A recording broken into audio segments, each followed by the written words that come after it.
Assalamualaikum warahmatullahi wabarakatuh. Sahabat beriman, berjumpa lagi di channel Afkar SGU Channel.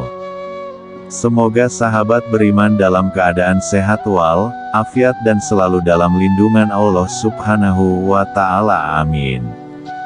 Sebelum lanjut menonton video ini, alangkah baiknya bila sahabat beriman subscribe dan like video ini.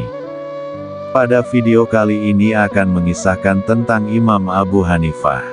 Abu Hanifah, pendiri mazhab fikih Hanafi. Abu Hanifah An-Nu'man bin Sabit bin Zuta bin Marzuban, lebih dikenal dengan nama Abu Hanifah, lahir di Kufah, Irak pada 80 Hijriah, 699 Masehi, meninggal di Baghdad, Irak, 150 Hijriah 767 Masehi, merupakan pendiri dari mazhab fikih Hanafi. Abu Hanifah juga merupakan seorang tabi'in, generasi setelah sahabat Nabi, karena dia pernah bertemu dengan salah seorang sahabat Rasulullah Shallallahu Alaihi Wasallam bernama Anas bin Malik dan beberapa peserta perang Badar yang dimuliakan Allah Subhanahu wa Ta'ala yang merupakan generasi terbaik Islam, dan meriwayatkan hadits darinya serta sahabat Rasulullah Shallallahu Alaihi Wasallam lainnya. Imam Hanafi disebutkan sebagai tokoh yang pertama kali menyusun kitab fikih berdasarkan kelompok-kelompok yang berawal dari kesucian, taharah, salat dan seterusnya, yang kemudian diikuti oleh ulama-ulama sesudahnya seperti Malik bin Anas, Imam Syafi'i, Abu Dawud, Imam Bukhari. Menuntut ilmu, Abu Hanifah kecil sering mendampingi ayahnya berdagang sutra. Namun, tidak seperti pedagang lainnya, Abu Hanifah memiliki kebiasaan pergi ke Masjid Kufah. Karena kecerdasannya yang gemilang, ia mampu menghafal Al-Quran serta ribuan hadits.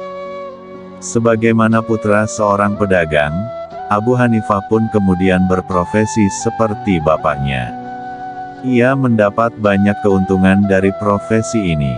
Di sisi lain ia memiliki wawasan yang sangat luas, kecerdasan yang luar biasa, serta hafalan yang sangat kuat. Beberapa ulama dapat menangkap fenomena ini, sehingga mereka menganjurkannya untuk pergi berguru kepada ulama seperti ia pergi ke pasar setiap hari. Pada masa Abu Hanifah menuntut ilmu, Irak termasuk Kufah disibukkan dengan 3 halakoh keilmuan. Pertama, halakoh yang membahas pokok-pokok akidah. Kedua, halakoh yang membahas tentang hadits Rasulullah, metode dan proses pengumpulannya dari berbagai negara, serta pembahasan dari perawi dan kemungkinan diterima atau tidaknya pribadi dan riwayat mereka. Ketiga, halakoh yang membahas masalah fikih dari Al-Quran dan hadits, termasuk membahas fatwa untuk menjawab masalah-masalah baru yang muncul saat itu, yang belum pernah muncul sebelumnya. Abu Hanifah melibatkan diri dalam dialog tentang ilmu kalam, tauhid dan metafisika. Menghadiri kajian hadits dan periwayatannya, sehingga ia mempunyai andil besar dalam bidang ini. Setelah Abu Hanifah menjelajahi bidang-bidang keilmuan secara mendalam, ia memilih bidang fikih sebagai konsentrasi kajian. Ia mulai mempelajari berbagai permasalahan fikih dengan cara berguru kepada salah satu syaikh ternama di Kufah. Ia terus menimba ilmu darinya hingga selesai. Sementara Kufah saat itu menjadi tempat domisili bagi ulama fikih Irak. Abu Hanifah sangat antusias dalam menghadiri dan menyertai gurunya, hanya saja ia terkenal sebagai murid yang banyak bertanya dan berdebat, serta bersikeras mempertahankan pendapatnya, terkadang menjadikan syaikh kesal padanya, namun karena kecintaannya pada sang murid, ia selalu mencari tahu tentang kondisi perkembangannya. Dari informasi yang ia peroleh, akhirnya sang syaikh tahu bahwa ia selalu bangun malam, menghidupkannya dengan salat dan tilawah Al-Quran. Karena banyaknya informasi yang ia dengar, maka syaikh menamakannya Al-Watad. Selama 18 tahun, Abu Hanifah berguru kepada Syaikh Hamad bin Abu Sulaiman, Saat itu ia masih 22 tahun. Karena dianggap telah cukup, ia mencari waktu yang tepat untuk bisa mandiri. Namun setiap kali mencoba lepas dari gurunya, ia merasakan bahwa ia masih membutuhkannya. Menjadi ulama, kabar buruk terhembus dari Basrah untuk Syekh Hamad. Seorang keluarga dekatnya telah wafat, sementara ia menjadi salah satu ahli warisnya. Ketika ia memutuskan untuk pergi ke Basrah, ia meminta Abu Hanifah untuk menggantikan posisinya sebagai pengajar, pemberi fatwa dan pengarah dialog. Saat Abu Hanifah menggantikan posisi Syekh Hamad, ia dihujani oleh pertanyaan yang sangat banyak, sebagian belum pernah ia dengar sebelumnya, maka sebagian ia jawab dan sebagian yang lain ia tangguhkan. Ketika Syekh Hamad datang dari Basrah, ia segera mengajukan pertanyaan-pertanyaan tersebut, yang tidak kurang dari 60 pertanyaan, 40 diantaranya sama dengan jawaban Abu Hanifah, dan berbeda pendapat dalam 20 jawaban. Dari peristiwa ini ia merasa bahwa masih banyak kekurangan yang ia rasakan, maka ia memutuskan untuk menunggu sang guru di halaqah ilmu, sehingga ia dapat mengoreksikan kepadanya ilmu yang telah ia dapatkan, serta mempelajari yang belum ia ketahui. Ketika umurnya menginjak usia 40 tahun, gurunya Syekh Hamad telah wafat, maka ia segera menggantikan gurunya. Abu Hanifah tak hanya mengambil ilmu dari Syekh Hamad, tetapi juga banyak ulama selama perjalanan ke Makkah dan Madinah, di antaranya Anas bin Malik, Zaid bin Ali dan Ja'far as-Shadiq yang mempunyai konsen besar terhadap masalah fikih dan hadits.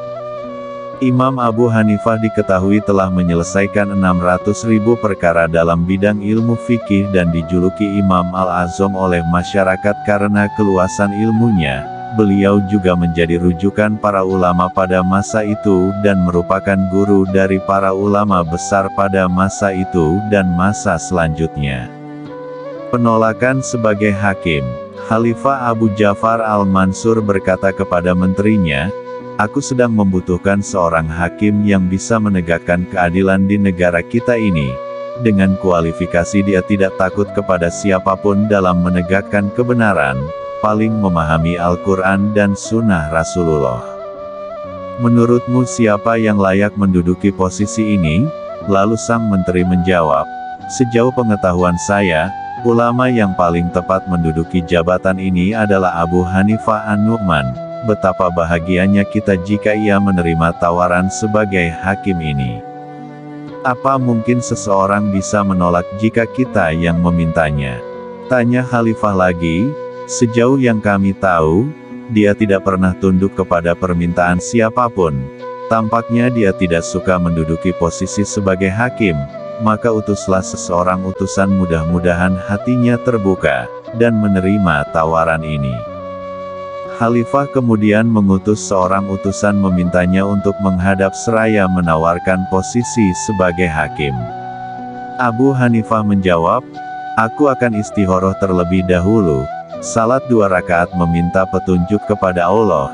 Jika hatiku dibuka maka akan aku terima, jika tidak maka masih banyak ahli fikih lain yang bisa dipilih salah satu di antara mereka oleh Amirul Mukminin." Waktu terus berjalan, ternyata Abu Hanifah tak kunjung menghadap Khalifah. Maka ia mengutus seorang utusan memintanya menghadap. Abu Hanifah kemudian pergi menghadap, namun ia beritikat untuk menolak jabatan hakim yang ditawarkan kepadanya. Ternyata Khalifah tidak menyerah begitu saja, ia bersumpah agar Abu Hanifah menerima jabatan sebagai hakim yang ditawarkan. Akan tetapi Abu Hanifah tetap menolaknya, seraya berkata, "Wahai Amirul Mukminin, sesungguhnya aku tak pantas untuk menduduki jabatan hakim." Lalu Khalifah malah menjawab, "Engkau dusta."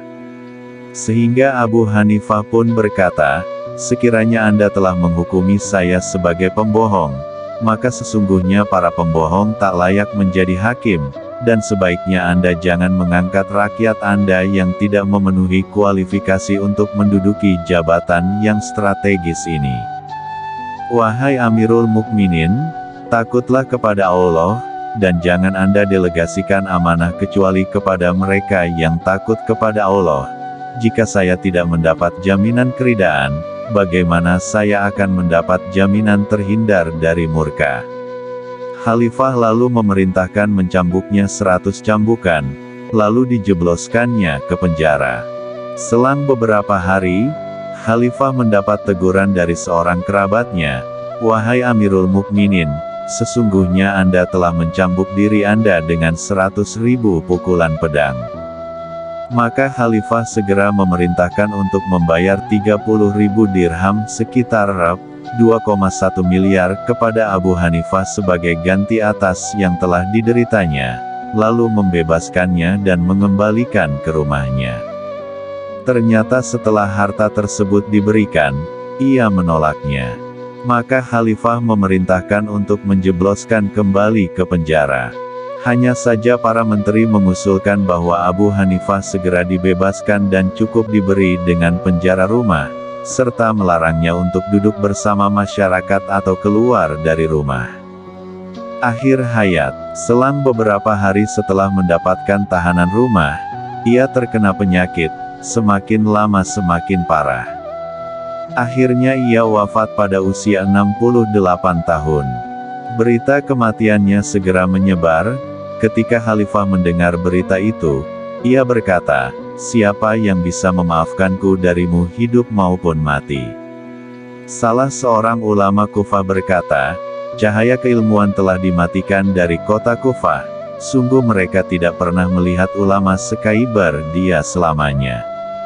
Yang lain berkata, "Kini mufti dan faqih Irak telah tiada."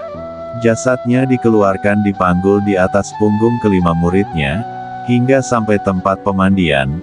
Ia dimandikan oleh Al-Hasan bin Imarah, sementara Al-Harawi yang menyiramkan air ke tubuhnya. Ia disalatkan lebih dari 50.000 orang. Dalam 6 kali putaran yang ditutup dengan salat oleh anaknya, Hamad. Ia tak dapat dikuburkan kecuali setelah salat asyar karena sesak, dan banyak tangisan. Ia berwasiat agar jasadnya dikuburkan di kuburan Al-Khairazan, karena merupakan tanah kubur yang baik dan bukan tanah curian. Ujian ulama, Imam Malik, subhanallah, saya belum pernah melihat sosok seperti dia. Demi Allah, jika Abu Hanifah berpendapat bahwa sebuah alat terbuat dari emas, maka pasti ia sanggup mempertengahkan kebenaran atas perkataannya itu. Imam Syafi'i, barang siapa ingin memperdalam fikih, maka hendaklah menjadi anak asuh bagi Abu Hanifah. Abu Hanifah merupakan orang yang diberi taufik oleh Allah dalam bidang fikih. Barang siapa belum membaca buku-buku Abu Hanifah, maka ia belum memperdalam ilmu, juga belum belajar fikih. Imam Ahmad bin Hambal, subhanallah, ia berada dalam posisi keilmuan, wara, dan zuhud, mementingkan akhirat, yang tidak dilihat oleh seorang pun. Ibnu Juraij, aku mendengar bahwa An-Nu'man, julukan Abu Hanifah, orang yang paling wara, menjaga agama dengan ilmunya, tidak mengedepankan pecinta dunia di atas pecinta akhirat. Saya berkeyakinan bahwa dalam dunia keilmuan dia akan memiliki prestasi yang menakjubkan. Imam Fudail bin Iyad, Abu Hanifah merupakan pribadi faqih yang terkenal dengan kefakihannya, kekayaan yang cukup luas, terkenal dengan kebaikan terhadap setiap orang yang mengganggunya, sangat sabar dalam menuntut ilmu baik siang maupun malam, selalu diam, sedikit berbicara hingga datang kepadanya masalah-masalah halal dan haram, sangat cermat dalam menunjukkan kebenaran, selalu lari dari harta penguasa. Wallahu a'lam bishawab. Demikianlah kisah Imam Abu Hanifah. Semoga kita bisa meneladani beliau. Amin. Terima kasih sudah menonton video ini. Dukung terus channel ini dengan cara subscribe dan like video ini. Sampai jumpa di video selanjutnya. Assalamualaikum warahmatullahi wabarakatuh.